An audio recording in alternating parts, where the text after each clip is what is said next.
Hello, and welcome to The Other Way, a lifestyle podcast exploring uncommon, unconventional, or otherwise alternative approaches to health, spirituality, identity, work, and life. I'm your host, Kasha. I'm the founder of InFlow, a women's wellness brand that designs intentional products to help women reconnect to their unique cyclical rhythms and find a balance between being and doing. This podcast is an extension of my mission with InFlow. Here, you'll find interviews with inspiring humans, trailblazers, researchers, spiritual teachers, and more, all on the journey of doing things the other way. Now, let's dive in.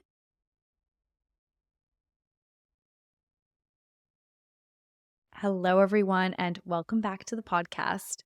I am so excited to welcome my next guest for you all. I'm speaking with a very special human, somebody who I met at Spirit Weavers, at my Reiki training with Laura, and who I have befriended online, Gaby Azorsky, who is a healing arts practitioner and medicine woman who weaves together Reiki, meditation, clairvoyance, and folk herbalism. Today, we have what I would describe as a pretty eclectic conversation, really talking about a variety of topics, everything from cultivating creativity and authenticity online and offline, to tapping into and honing our intuitive gifts with some practical tips on how to do so.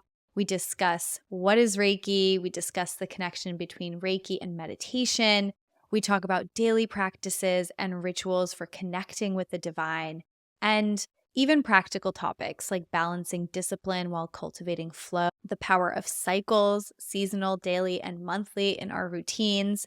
And I would really summarize this episode as being one that really explores spirituality and connection in a very practical way.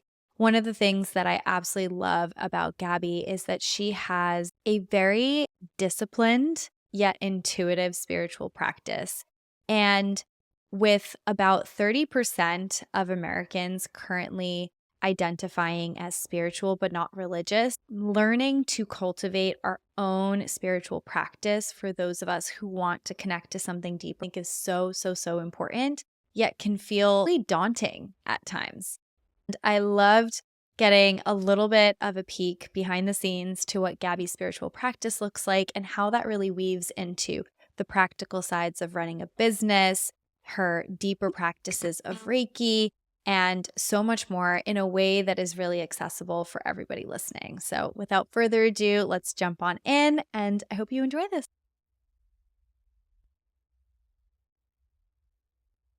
Gaby, welcome to The Other Way. Thank you for having me. So happy to be here. Me too. I'm so happy to have you here. I want to start with a question that I love to ask, and that is, what are three words that you would use to describe yourself? I tried not to think about this too ahead of time, honestly. Present, loving, colorful. Those words so align with how you present yourself online, and that is not always the case, which is why I love asking this question. Thank you. I feel really connected to psychedelia, not even that I participate in that often, but just the culture and the color and the playfulness in that those realms of the late 60s and early 70s in California. And so I garner a lot of inspiration with like style and color from those places. I can so see that. I can so see Mm. that. Well, I want to dive a bit into your story because I think it's actually quite interesting. You're a healing arts practitioner, you're a medicine woman, you weave together Reiki, meditation, clairvoyance, folk herbalism. These are things that only until recently would be like very off the beaten path. And you're definitely like embodying this fully, I think, in the way that you communicate, in the way that you show up. So, could you share a bit with my audience? How did you evolve into what it is that you're doing and what you're practicing right now? I'm laughing because the name of your podcast, I feel just so connected to. Like, I really feel like I have done things the other way. And at points, it has been a hard pill to swallow the accepting parts of myself of, I don't want to do it this way, but I don't know how to do it the other way or my version of the other way. I would say, just as a snapshot of how I grew up in a really sweet safe town in the Midwest, outside of Kansas City on the Kansas side. And I was born in California, and so we spent a lot of time in Los Angeles growing up with family and friends, so I always felt very connected here, always wanted to be here, and always knew that I would live in New York eventually. I had my eyes set on going to fashion school, and I wanted to be a stylist, and through that, I just remember the first moment of everyone getting into colleges and me not. And I only wanted to go to fashion school. I was like, if I'm not going to fashion school, I'm not going to school. And that was a Mm. moment of young adulthood being like, oh, this is a really structural example of how I'm going to begin doing things in a non-traditional way as far as how I was raised in my community. Yeah, yeah. And I did end up getting to go to fashion school, and it was, quote, later than everyone else, but that what doesn't matter, of course, it's all divine. And through going, of course, to school and interning in fashion and working for all these different companies and beauty and a little bit of startup-y things, I was always practicing yoga and meditating and always knew that I had these psychic abilities since I was really little on the side, I guess. And as I just began to deepen my meditation practice when I was living in New York City, just more doors began to open, connecting with more like-minded people and Sangha, which I know is important to you too.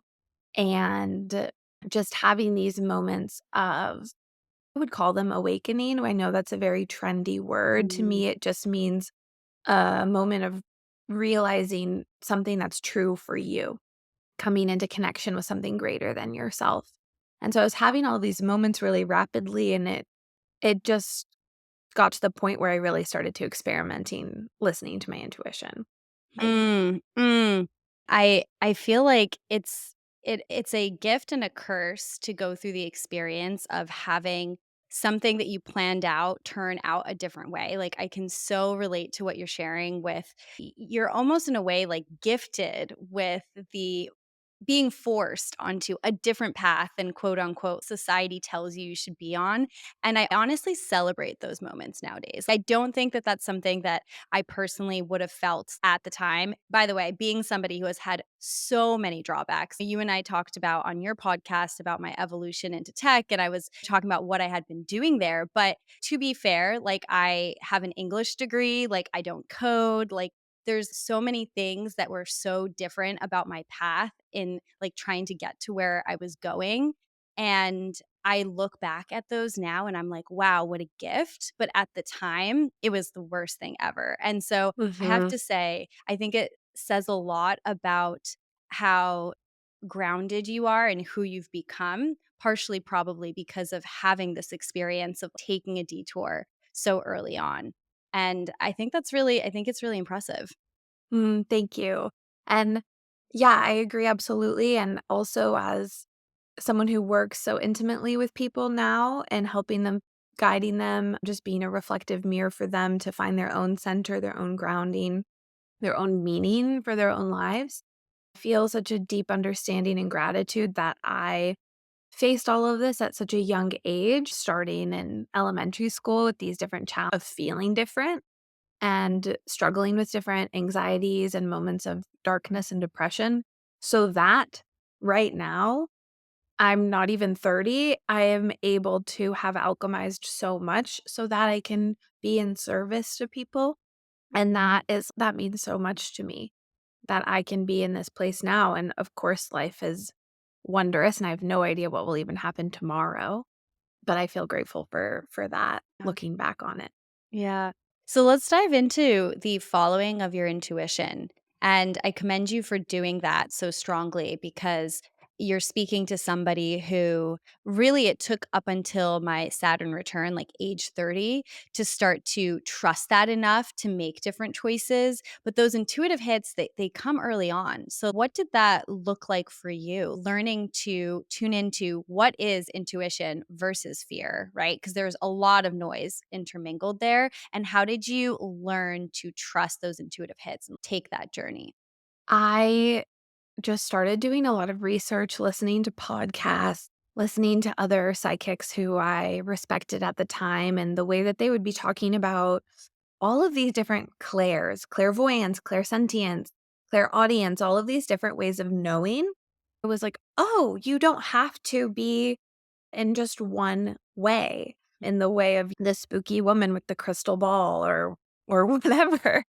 And also studying human design really helped me because I'm a generator. And so I understood that it's crucial for my health and well-being and therefore everyone around me to follow my yeses and my nos. And so that really gave me permission to, in human design, I think people call it experimenting, living your design. Mm. And to me, that was a direct correlation with experimenting, following my intuition, and just seeing what happened. And I was in a place where I had just quit a job that was really detrimental to my mental health. And I got a new job that was just my intention was that it was going to bring me back to homeostasis. I had a shorter commute. I was working with a smaller group of people for a smaller company.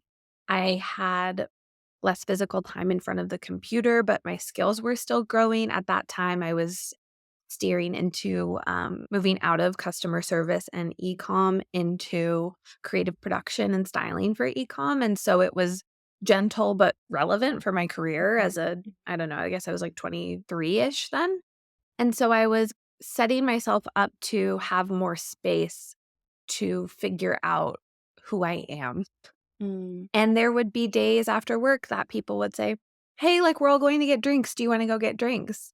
And I would, in my heart, be like, "I don't want to do that." But what if they never invite me for drinks out again? I just started at this Mm. job. What if I say no this one time? And I say that, quote, "silly example" because it's so real once you start to attune to those small moments day to day of yeses and nos. Mm. And then I also really paid attention to the people that I was dating and just the feelings. I would be like, wow, I know that I'm not going to end up with this person, but I need to keep dating them for whatever reason. And so I would just hold both of those options in my mind and just let myself play out whatever I needed to play Mm. out.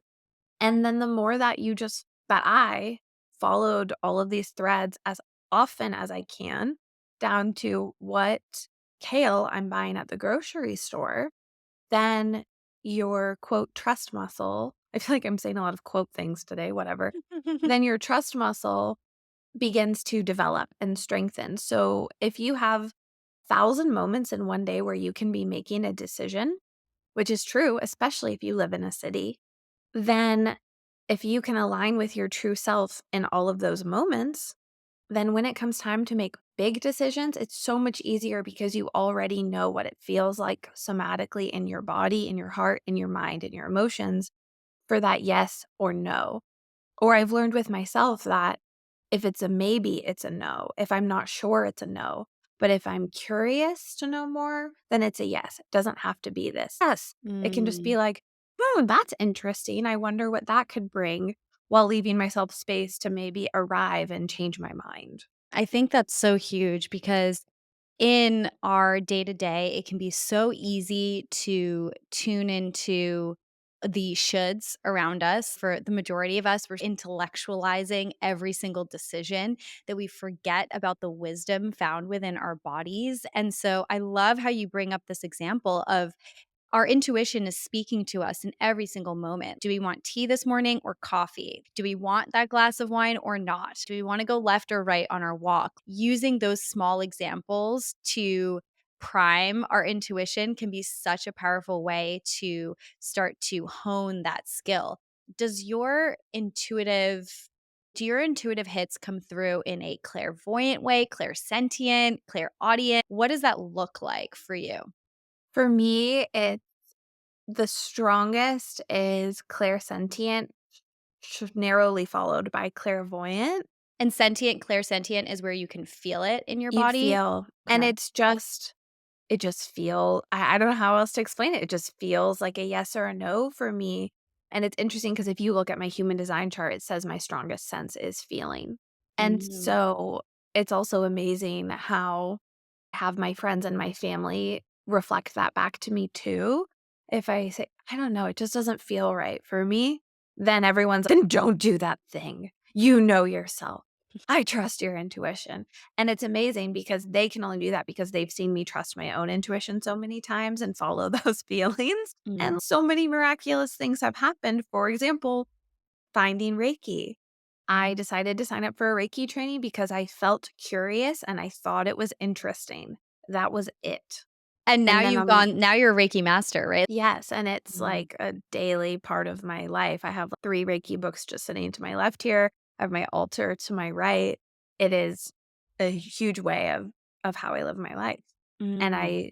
I came to that simply by just following this feeling of curiosity. I think that is just so powerful. I literally wrapped up 2 podcasts in the past couple of days where I had the guest share this philosophy of we are souls having a human experience and how that perspective shift can offer us such a different approach to living our lives. Like that experimentation and evolution is inherently part of that as opposed to being a stagnant this or that. And it's part of what I love about your almost I hate to say like bio. It's not the bio. It's like the things that you are curious about and immersed in. There's so Mhm. many different ones that are maybe Mhm. different and separate, but they're also connected. And I think that's just so, so beautiful. I'd love to chat a bit about Reiki. We had Laura Elliott on sharing a bit of the philosophy and one of the things that I found so incredible is the experience of Reiki, how connected it is to also our a meditative practice. And I remember that you had talked about that in Ojai during the training where I met you there. And I remember you had shared that Reiki is like a deep meditation. So I'd love for you to explain a bit of that. What is Reiki, first of all, like kind of the 101 for people who didn't listen to that episode? And how does it connect to a meditative practice? That question is how I fell in love with Reiki because I was such Mhm. a deep meditator that after the first day of training with Laura, I realized, "Oh, wait, Reiki is just more meditation? That's my favorite thing ever. Hell yes, I wanna keep doing that." So, Reiki is can be translated to many, many things: healing energy, universal healing energy, spiritual healing energy, spiritual rain, life force, and it is this beautiful practice that so many of us only know as hands-on healing or hands-off healing with hands floating outside of the body, away from the body. But there are 4 other pillars of the system of Reiki, of the Japanese system of Reiki, and one of them is breathing techniques, which is a form of meditation. And also Gokai, which are the Reiki principles, which you would have learned that weekend. Just for today, do not worry, do not anger, be humble and grateful, be honest and true to yourself or to your way or to the way, and show compassion for yourself and all beings. This Gokai, these principles, you can recite them as a meditation, you can chant them in Japanese as a meditation. And as you deepen into the connection of this poem, you realize it's also instructions for how to live a beautiful, harmonious, peaceful life because each one guides you back into your true self and into the present moment. It doesn't mean don't have anger. It means when we're angry, it's because of something about the past. It doesn't mean don't have worry, but when we're worrying, we're thinking about the future, right? So each of those are bringing us back into the present moment, which is true self. And because Reiki is a practice that is rooted in Buddhism and Shintoism, in Zen practice, there is also the component of our inner Buddha nature, Mhm. which, if you are a meditation person, I guess I could say, Student. you student, thank you. You'll hear that all the time, and really that's just about having a compassionate heart. And so this practice has changed my life because I recite Gokai all day, consciously or unconsciously. If I'm in traffic, I recite these sentences morning and night as just a Reiki practice 3 times each. And these are things that you don't have to be a Reiki practitioner to do. This is accessible and available for everyone. It's just another wonderful system to connect to presence, to true self, to spirit, to heaven, and to earth. And we're made of all of those elements too. It is truly a philosophy, I feel, like, beyond just a practice and the practice itself, it felt like this open-hearted compassion meditation that you are practicing with another being or on yourself, but also there's, like, that aspect of practicing Reiki on, quote, unquote, "someone else," which really feels like a meditation with someone else, right? The Mhm. transmission in a way of just open-hearted, pure love energy. And there's something so special about that. And you're absolutely right how it connects to meditation because it is open awareness, right? Like the root of a lot of meditative practices, like Vipassana, is really just open awareness, observing what's coming up. And in this case, there's like a heart led compassion aspect to it that I think is really powerful. One of the misconceptions that I or one of the misconceptions that I had originally going into learning about Reiki is the idea that the Reiki practitioner is like forcefully changing something when they are healing. What is actually happening from the perspective of a Reiki healing experience, or what is the Reiki practitioner doing? This is just the way that I practice. This is the way that Laura practices and the way that she teaches and the way that I teaches and the way that I teach. And so essentially the practitioner is coming into this grounded, connected state, grounded to earth, connected to heaven. Those two energies are meeting in our heart center of non duality and compassion, which is also like a metta meditation. And when we come into that state of deep presence and loving awareness and compassion, we're able to be this vessel for this healing energy, for this Reiki, spiritual rain, spiritual healing energy. And even as I talk about it, I feel my hands starting to tingle just by touching that energy as I'm speaking about it. The wisdom of the heart and the wisdom of the body of the person receiving that is being drawn through me into you. And it's my job to hold that in your highest good, in your highest vision. And where it can get a little sticky is me, my ego as the healer, thinking that you need something, thinking that you are broken and I need to fix something as the healer, right? Coming in that way. When really it's my practice of being a healer is being this grounded, gentle mirror for you to be able to process whatever you're processing, for you to have space to be guided back into your heart through whatever I'm sharing, of course. Because how could I know something that you need from my place of ego that you don't already know yourself? There is this like beginner's mind, open-hearted aspect to the healing practice that I think is so powerful. And it really does feel like a transmission of love. How does Reiki fit into your spiritual practice? Because I know you have a very robust spiritual practice and rituals. Is it the practice of tuning into that energy that helps you feel connected to the divine? Is it something that helps you connect more deeply to yourself? Is it the cultivation of the open-heartedness that just creates a different experience for you? It's everything that you just said times 10,000. In Buddhism, they say the 10,000 blessings or the 10,000 Mhm. illnesses. And it really is that with us and our silly minds that are so chatty sometimes. For me, Reiki is a way of life. And so I work with all of these practices, whether it is reciting the principles or practicing Tenohira palm healing on myself, or the herbal medicine that I make, or the tea that I drink, or my loved ones or my clients. It's this greater instruction, guiding light of coming back to the simplicity of presence and true self and true nature, and how that really is the foundation of a meditation practice.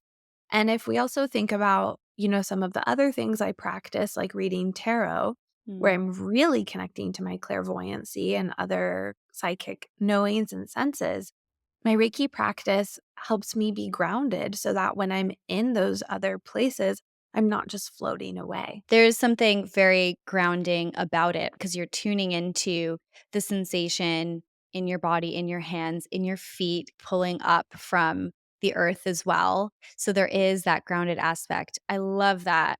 I also love what you said about Reiki being a way of life. And one of the things that I know, and I'll speak from my own experience, I think can be a struggle for a lot of people is translating their spiritual practice and their spiritual way of being into their day to day. Let's just be real. Doing taxes, paying our bills, like running a budget, building a business, growing a business, like these things almost in many ways have a very different energy than the open hearted energy that we have when we're practicing, let's say, Reiki on ourselves or meditating in the morning or doing our spiritual practice. How do you fold in some of these practices throughout your day? And how do you balance like the light or almost like open hearted energy that comes from a mindfulness practice or a Reiki practice with the logistical, like masculine doer energy that is needed to run a business? Yeah, this is, I feel like, one of my little specialties. So I'm so glad that you asked. First off, we're not meant to be in an open hearted state 24/7. Yin and yang is in everything, expansion and contraction is in everything. And so we can have this beautiful, blissed out 2-hour meditation session where you're just really in it. It's just one of those days where you're like, whoa, I'm so present. Whatever it is. And then we get in our car and go to the grocery store and like someone yelling at a sales clerk, and then your heart closes. And that's okay because it's just about touching those capacities so that we can continue to open our hearts so that that can be our normal instead of a sympathetic fight or flight state, which is the more standard normal or low grade stress. And so just to give you an example is today's November 1st.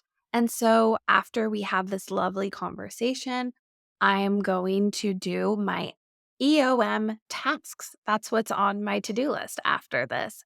And what does that look like? Going over my expenses and my income from the previous month, scheduling things for my coming month that I like to do once a month if I'm able to, like getting a car wash, for Mm. example, or certain appointments, and just taking stock of all of those things. And I have my Notion planner set up so that it's aligned with how I like to. Beauty is one of my core values and something that I tend and devote myself to. And beauty is very much a spiritual practice that is not vain for me. And Mm. so I have inspirational things. I always have incense going, which I think of like background music. I have my incense, I have my tea, and I just set the intention of this is my time to focus. Mm. And then when it's done, it's done. And I've Mm. taken care of my needs. One of the most important, beautiful things that we can do is take care of our needs. And if for that day it is taxes, great. But guess what? If you don't like doing your taxes, I'm happy to recommend Lance, who helps me with my taxes. And he is amazing. And so building your support team for the things that you do need help on is another amazing way of taking care of your needs. You don't have to do all of that by yourself. And one other amazing example is that I've learned from Marisha, who is my herbalism tea. Loved your episode with her, is that each part of our day has different energies. The morning, quiet, morning dew, fresh inspiration. And so that is when I'm doing my spiritual practice. Or should I say, I really would rather say being in my spiritual practice. Mm. I'm practicing being before doing. The middle of the day is the summer energy, ripeness. We're at our peak productivity. So that is when I'm doing computer work or running errands or having calls or seeing clients. Really love to see clients though during like golden hour, late afternoon, because you can get a little bit more nonlinear. And then, of course, evening, we're ideally preparing for rest, whether that's wearing your blue light glasses while watching Real Housewives, which is me, or reading or connecting with loved ones and nourishing yourself, dividing up the sections of the day, it's really not dividing them. It's just attuning yourself to the awareness that they already are having these different flow states through the day. Mm, And how can you, if we want to be biohacky about it, but it's not biohacky because it's ancient knowledge, attune yourself to those different frequencies so that you can be in tune. And something that this tea master, I think Wuda said this on the podcast, the Global Tea Hut podcast. He said that maybe Lao Tzu said, and I'm not positive if that's all true because I can't find the episode where I heard this awesome quote, but when you are connected to one cycle of nature, you are connected to all of nature. So if that's using the inflow planner and connecting to your personal cycle, then you are connected to all of nature. If it's you mm, tuning into the times of day as your schedule, then you are connected to all of nature. If you're a farmer in Maine, you are definitely connected to nature through just the physicality of the intensity of the seasons, right? I think I feel first of all, I love the wisdom of the connecting to the cycle of the day and having that almost like micro experience in the greater macrocosm of our seasonal experience and the way nature works or the way our cycles work. I think that's just so powerful because that is actually attuning ourselves to the fact that nothing is this one linear binary like on off switch, I think is very, very important.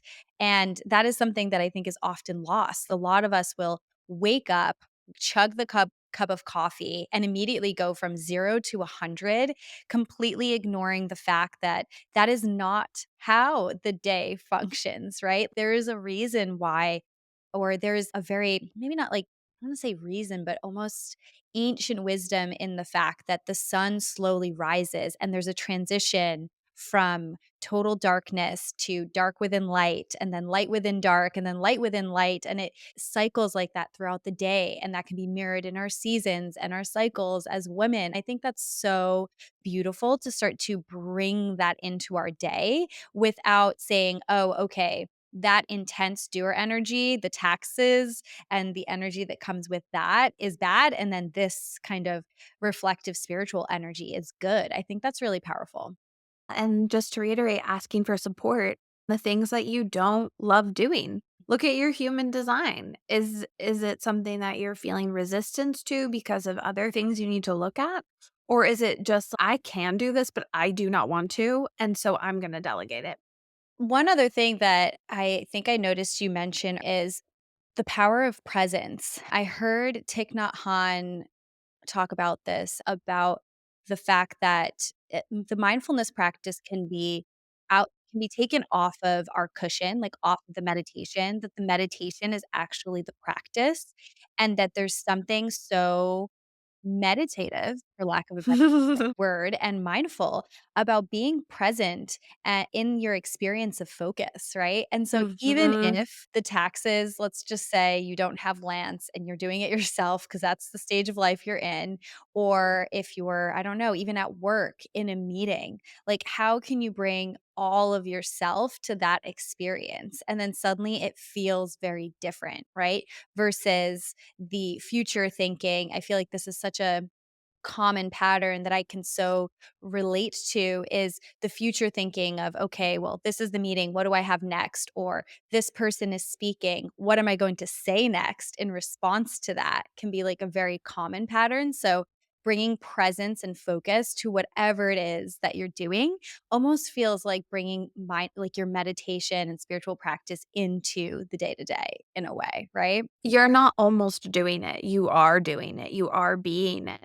If you have a meditation practice every day, if you're drinking nourishing herbs every day, those herbs and your meditation practice are going to lubricate the whole rest of your day into more ease, into a more present, calm, yet alert state of being. And that accumulates into a happier life, even if that isn't your intention. And so that is how your meditation practice does come off of the cushion. And I've lived that and I can say that to be true for myself 100%. And that is also okay to get tripped up in those moments of thinking ahead, of course, because we're human. And that is where Gokai, the Reiki principles come in because I catch myself and oh yeah, come back, be Mm. here. I'm here. I have them like taped above my stove in my kitchen of my old apartment. Be here. How you do one thing is how you do everything. And if you were to ask Thich Nhat Hanh how often he meditates, he would say all the time Mhm. because brushing your teeth, walking, chopping a carrot, all of those things. And I try to bring that into my life as much as possible. But everything comes in waves too. Oh, so good. So I read one of your interviews. It was called Bold Journey, and you were asked about three qualities that help support you on your path. And I found this one really good, by the way. So congrats on that. And you Thank you. shared creativity, not spending more than you have, and discipline. And I actually love these, okay? Because I feel like, which often feels like the highlight reel of all things wellness, does not really showcase like these very real things, right? Like that cultivating creativity, not spending more than you have, and discipline are these like almost like pillars of the things that have brought you to where you are in your life. And I want to talk about that because often, as we talked about, there's this like aura of the open hearted spiritual side, but actually, there are these other pillars that have supported you in cultivating these other aspects of your life and your business. So, could you share? Let's start with creativity. How do you cultivate creativity in your day to day life, especially dealing with the practical side and the healing things? Like, how do you make room for that? What's coming to me right now is, well, yes, I love watercolor, hardly watercolor. I'm thinking more about creativity when I answer that question of how I am meeting each moment Mm. and how I can expand my perspective of what's possible in the moment. If something feels sticky or stressful, how can I use my creative artistry to shift the moment? Mm. So, yes, giving myself what I need, setting up the space and what I need, changing the music if I'm in the car, or just those types of ways. Like creativity is not just pen to paper, it's like how we flow, it's our juicy life force. And so it's not just about cultivating creativity, but it's really about just being present and then playing in that presence. I will say though, cultivating creativity, it's important. We talked about this on your episode of Spiral Deeper, but to disconnect from the larger world so that you can tune into yourself, what wants to come through you. Yeah, I think that's huge. And how do you balance being both rooted and earthy, having a budget with feeling and calling in abundance? These two feel not juxtaposed, but contradictory. I wrote juxtaposed, and then Zach, Uh my huh. husband, the other day, he's juxtaposed means that they're next to each other, Kasha. Contradictory means that they're like opposites. So thanks, Zach. Shout out to you. So these Thank you, feel Zach. contradictory. I know. Thank you, Zach, keeping us honest here. Yeah. So how do you balance the two? My God, I spent the past 7 years of my life racking up credit card debt, okay? Purchasing things that filled the emptiness inside of me, for lack of a better word, which I knew I was doing, but because of things I needed to heal within myself, that was the way that I just wasn't respecting myself. Mm. And so when people are talking about abundance, I look around the desk that's in front of me and I see nothing but abundance. I have tea, I have candles, I have a mechanical pencil that I've had for 8 years because it makes me so happy, so I refill the lead every time I run out. I have an abundance of lead for my pencil, but light coming in the room, the leaves around me, it's interesting because for me, the most, quote, "abundant thing I could do" is respect my needs, and for me, that looked like not using the credit card that has already reached its max capacity.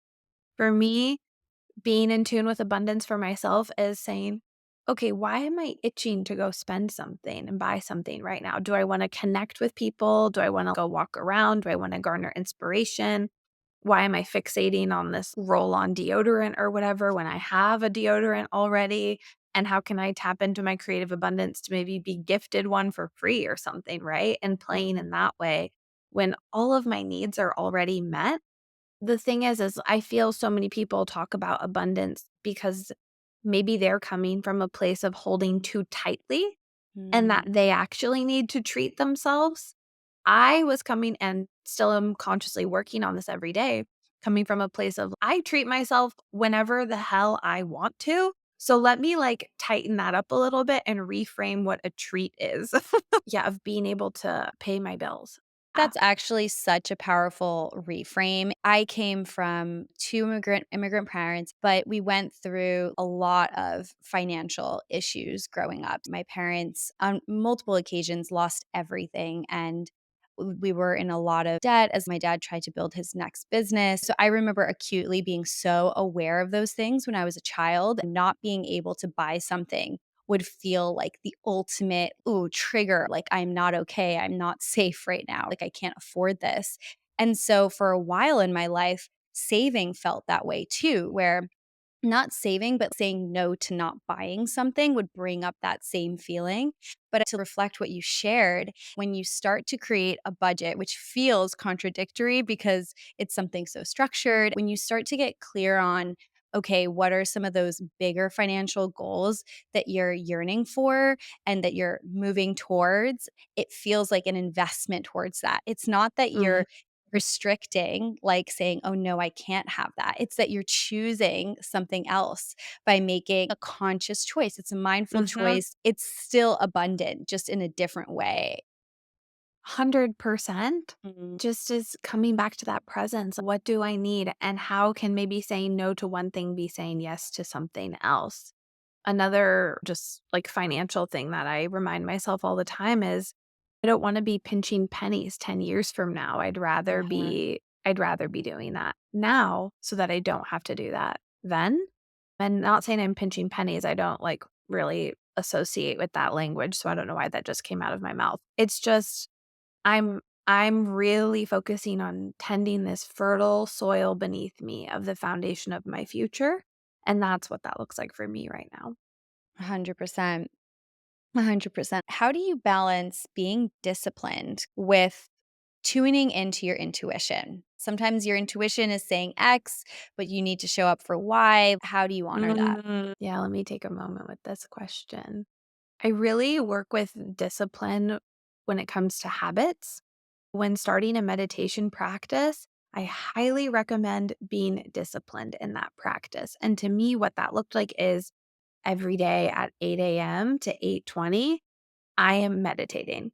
I'm sitting in silence, I'm tuning into myself, whatever the awareness practice is, that is the discipline. So that 7 years later can have more space and flexibility with oh my gosh, I need to help my friend and take her kids to preschool this morning, so I don't have time to meditate, but it's okay because I have a compound interest bank of 7 years of meditation, so this morning commute with some toddlers can be my meditation, and then I can sit on my cushion later in the day when I have time to. So I feel like the discipline now makes space for flexibility later, and it's necessary if you wanna build new habits to hold yourself accountable to that. And a lot of people talk about like willpower, be gentle with yourself. That's actually where the balance is around the willpower because it's, oh, you don't want to go on Instagram. Okay, well, A, these apps are designed to keep you on Instagram. So that's where you can be gentle with yourself. But the willpower is then, do you put your phone in another room? Do you have another device that doesn't let you go on those apps or whatever, right? Or are you just shaming yourself because you keep clicking like extend time limit or whatever, and then you're not honoring yourself. So that's really where it comes up for me. And also the discipline is devotion to your values. Like I recently made a list and asked myself, what are my values in my personal life and in my business? And how can the things I do throughout the day, also touching on your question of bringing our spiritual practices into our day to day too, is here. How can everything I do be a devotional act to my values? Even if I, quote, don't want to do that thing, but what is it serving in the greater picture for my life or for the people that I love or for my greater visions? I love that. I love that. I think that's such a powerful reframe too, because values are pretty strong held and consistent, and goals can evolve and change. If you end up having an injury and you can't stick to whatever goal you had set, let's say you're trying to train for a marathon, it might look different. The Mhm. why behind training for a marathon, maybe it's like to take care of your body. Like caring for your body now can look different if that nourishment is a core value. So I think that's such a powerful, powerful shout out. So, before we wrap up, I want to ask you a couple of rapid fire questions. Morning beverage of choice. What is it? I have 8 morning beverages every day. Some sort of tea, water, I can't pick one. Lately it's cacao. It's Mm, cacao right now for fall. love that. Daily, weekly habit you cannot live without and why? Meditation That was and obvious, I sitting for guess. tea. Yeah, it's obvious. But one thing we didn't talk about is walking in nature. And I try to go on a walk as much as I can, even if it's a short neighborhood walk. It just grounds me and connects me. And when I'm walking, I don't listen to stuff on my headphones. I'm just with myself. I'm with the walking. Ooh, I love that. That's such a good Mhm. habit. Someone you're admiring and why? Not like in a romantic sense, by the way. It's maybe if you wanted to go there, we could totally air that out, but more like someone who you're inspired by or you're admiring in that inspirational what inspirational way. Yeah. You know what? When I did read this question, I actually did immediately think of my boyfriend, Connor. He's just making a lot of like awesome life changes for his best interest right now that he's been wanting to make for a long time. And that inspires me. Oh, I love that. Yeah. Okay, a belief or habit that you're releasing in 2024. Other people's fears are not my own. So good. So good. And what is one that you're bringing in 2025 or maybe earlier, but for 2025? Mm, I am. Eckhart Tolle and some of those A New Earth Oprah podcast series lectures. He says, just say I am and don't fill in the blank and just let that resonate. That is a really good one. So important for us to just recognize that we are not XYZ title, accomplishment, like relationship status, all those things. Gabby, I know you have some exciting things coming up in the next couple of months, and I want to leave the floor open for you to please share with everyone. What do you have coming up that you want to share? How can people find you? Thank you so, so much. I'm just so overflowing with this beautiful conversation, and I appreciate your questions and everything that we've talked about today. I'm really excited about a course offering that I have called Root to Crown. And so, if you're interested in all of these topics that we've talked about today or didn't touch on fully but were mentioned, this course is like how it all comes together through safety, through being able to express ourselves, through listening to our own divine compasses and our hearts so that we can be this bridge between heaven and earth in our own unique ways. And it happens twice a year in the fall and in the spring. So we're currently in the fall cohort. We are currently in the fall, and the sign up for spring, the wait list is open now and we'll probably start in March. It's 8 weeks. It's a small group of around 8 to 12 people who feel called, and there's guest speakers. It's really special. And so I just would love to share that. And I also have a podcast called Spiral Deeper, which comes out every week. And I see clients one on one. I have a monthly membership, which is very accessible cost wise and has lots of meditations in there and amazing resources and amazing community. And so there's just a lot of different juicy ways that you are welcome or not welcome to connect with me.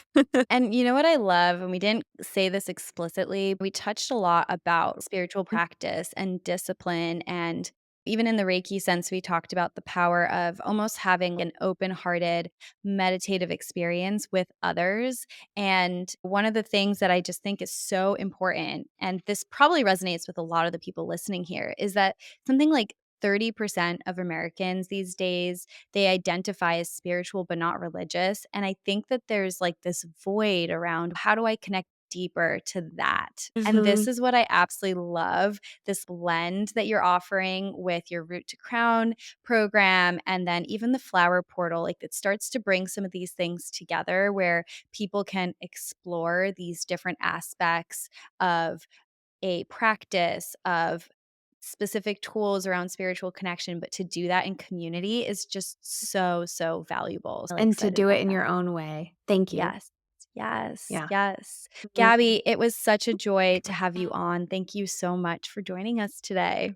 Thank you so, so much. I'm so grateful to connect and just wishing you all a beautiful day.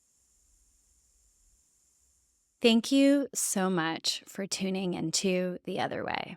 If you enjoyed this episode, please leave a 5-star review. It really helps the podcast grow, and I'm ever so grateful.